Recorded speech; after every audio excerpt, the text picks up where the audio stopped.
After 21 years of teaching and talking about racism, Indira Prast is feeling a change in the air. The outrage that has been expressed, that's hopeful. She says weeks of protests in response to the murder of George Floyd at the hands of police are forcing policymakers to address systemic racism. If we want to bring about the change, it's not just the police officer, it is the rules and regulations that they're guided by. While there have been demands to revamp policing, advocates say change is needed at every institution.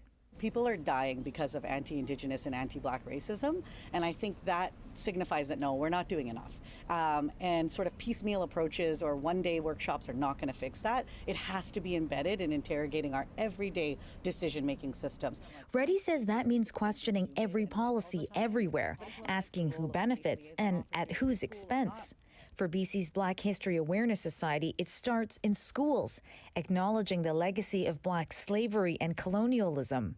And for the province to recognize the UN International Decade for People of African Descent.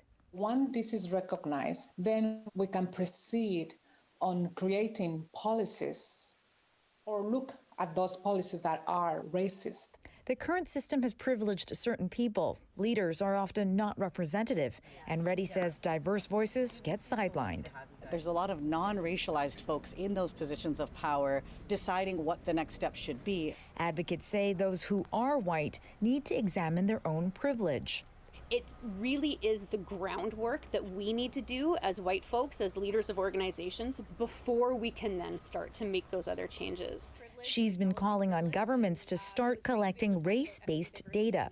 We need to see where people are being included, where people are not being included, and the impact of the racism that is systemically built within our institutions. We do see the urgency. We are talking to people. We have heard that this is very much due.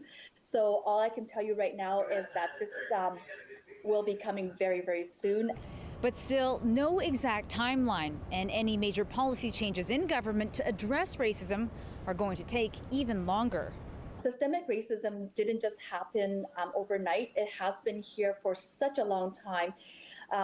For government to say, okay, we have funding, we're going to tackle racism, it's one step at a time. A fight that some say can't wait any longer. Lien Yeung, CBC News, Vancouver.